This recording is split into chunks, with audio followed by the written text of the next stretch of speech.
भरणे मामा कृषी मंत्री महाराष्ट्र राज्य, त्याचबरोबर दिलीप बापू धोत्रे आमचे नेते, आमच्या नेत्या ॲडव्होकेट संजीवनीताई पाटील, आमचे मार्गदर्शक सोमनाथांना वाघमोडे, त्याचबरोबर किशोरदादा सूळ, त्याचबरोबर अन्य सर्व संचालक मंडळ आणि सर्वच व्यासपीठावरील सर्वच मान्यवर, सर्वांचं नाव घेणं थोडंसं वेळ जाईल. तर सर्वांना मी आणि तुम्ही सर्व बंधू आणि भगिनींनो, आज प्रथमतः मी सर्वांचं मनापासून स्वागत करते. आणि आम्ही जे होऊ घातलेली जी भाग्यलक्ष्मी अर्बन ही पतसंस्था आहे, त्या पतसंस्थेला तुम्ही एवढ्या उत्तुंग प्रतिसाद दिला त्याबद्दल सर्वांचे मी आभार पण व्यक्त करेन. आणि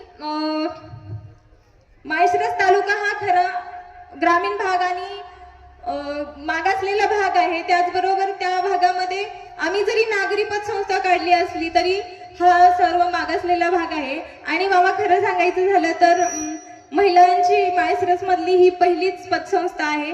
आणि या सर्व आत्ताच बाळासाहेबांनी सांगितलं की महिलांना कुठेतरी पुढे घेऊन जाण्याचा मानस व्यापारी सेनेने आमच्याकडे मांडला आणि दिलीप बापूंच्या मार्गदर्शनाखाली आम्ही ह्या गोष्टी अस्तित्वात किंवा आणण्याचा प्रयत्न केलेला आहे.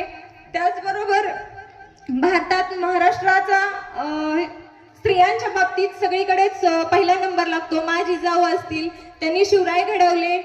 अहिल्यादेवींनी 27व्या वर्षी जरी वैधत्व आलं असलं तरी आणि सर्व त्यांच्या घरातील सदस्य जरी गेले असले तरी सुद्धा 28 वर्ष असा कारभार, राज्यकारभार केला जो जनतेने, महाराष्ट्राच्या आणि भारताच्या जनतेने नाही तर जगभराच्या लोकांनी सुद्धा त्याचा नोंद घेतली गेली आहे. त्याचबरोबर सावित्रीबाई जिने इंग्रजांनी जेव्हा गुरुकुल शिक्षण पद्धती होती ती सुद्धा बंद केलेली, अशा काळामध्ये सावित्रीबाईंनी अंगावर चिखल दगड माती झेलून सुद्धा समाजामध्ये स्त्रियांना शिक्षणाचा सन्मान मिळावा आणि स्त्री शिक्षित व्हावी म्हणून केलेले प्रयत्न असतील. त्याचबरोबर भीमाई आणि रमाई यांचे कार्य असेल आणि अशातच संविधानामध्ये ही स्त्रियांचा, महाराष्ट्रातील स्त्रियांचा गौरवनीय असा उल्लेख आहे. आणि त्याचबरोबर महाराष्ट्रामध्ये राजेंद्र भारुड यांसारख्या IAS घडवणारी एकल माता ही सुद्धा खूप वाखाणण्यासारखी किंवा कौतुकास्पद गोष्ट असेल.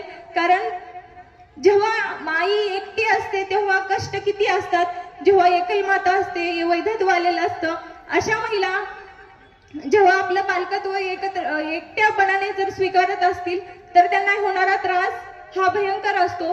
त्याचबरोबर त्यांचे कष्ट आणि त्यांना आर्थिक साठी होणारी वणवण ही कुठेतरी कमी व्हावी आणि माळशिरस मध्ये असणाऱ्या महिलांचा हा प्रवास मी जवळून पाहत आले. हा प्रवास कमी थोडासा माझ्या आणि माझ्या संचालक मंडळाच्या वतीने हा थोडासा संघर्ष त्यांचा कमी व्हावा ही एक माझी यामागे सामाजिक भावना होती. महिला बचत तर करत असतात, परंतु ती बचत करत असताना त्याला प्रॉपर पद्धतीने बचत व्हावी. त्याचबरोबर महिला सशक्तीकरण आणि सबलीकरण व्हावं. त्याचबरोबर महिलांची चांगल्या प्रकारे गुंतवणूक व्हावी, बँकेचे व्यवहार महिलांना समजावे. महाराष्ट्र शासनाने आता जरी लाडकी बहीण काढली असली तरी ते अकाउंटवर पैसे येतात, त्यामुळे बँकेचा त्यांचा फारसा संबंध येत नसेल. पण आता ह्या गोष्टीमुळे महिलांच्या नावावर त्यांचं अकाउंट असणार आहे, त्यामुळे महिलांना स्वतः सही करायला यावं लागणार आहे आणि त्यांना ते व्यवहार स्वतः कळणार आहेत. आणि अशातच मामा तुमचे मी अजून एकदा मनापासून ऋणी असेल का तर जेव्हा आमची निमंत्रण पत्रिका जाहीर झाली त्या निमंत्रण पत्रिकेनंतर आम्हाला खूप अशा अफवा ऐकायला यायला लागल्या. त्या अफवा अशा प्रकारे होत्या की मामा दिल्लीच्या दौऱ्यावर आहेत, मामा कार्यक्रमाला हजर राहू शकत नाहीत. तेव्हा मी एक क्षण वर जरा गोंधळले होते, कारण आपण पहिला कार्यक्रम असा आहे पकडलेला आहे आणि मामा आपल्याला भेटू शकत नाहीत. आपल्या उद्घाटन मामांच्याच हस्ते करायचंय, कारण जरी मामा राजकारण करत असले तरी सामाजिकरणाला राजकारणातून बघत आलेले मामा आहेत.